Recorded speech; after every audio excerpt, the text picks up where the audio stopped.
Dal bed and breakfast TRN arriviamo a Fort William. Abbiamo scelto questa tappa per poter prendere il treno di Harry Potter.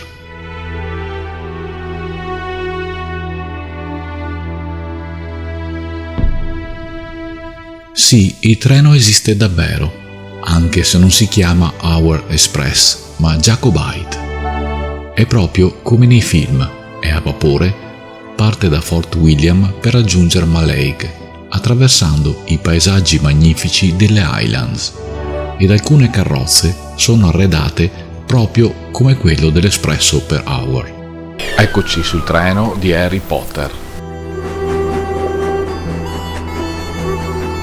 Il treno a vapore sferraglia e sbuffa, regalando fin da subito delle viste fantastiche sul paesaggio. La vera protagonista di queste zone è la natura. La presenza umana è minima, si limita a qualche piccolo villaggio costiero.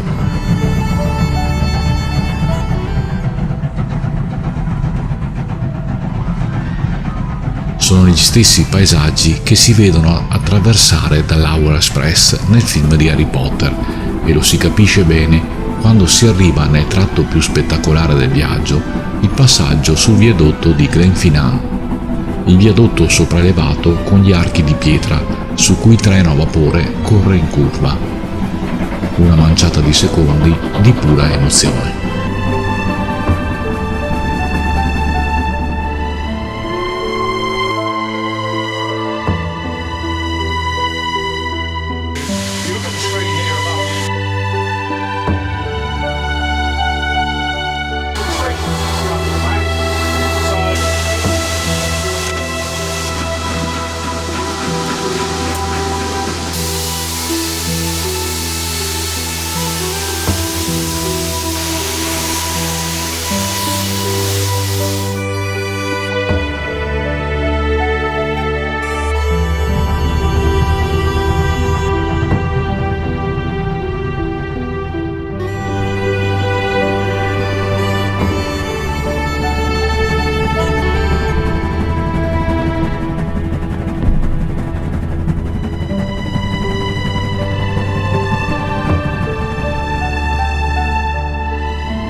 Il viaggio di andata da Fort William a Mallaig dura circa 2 ore.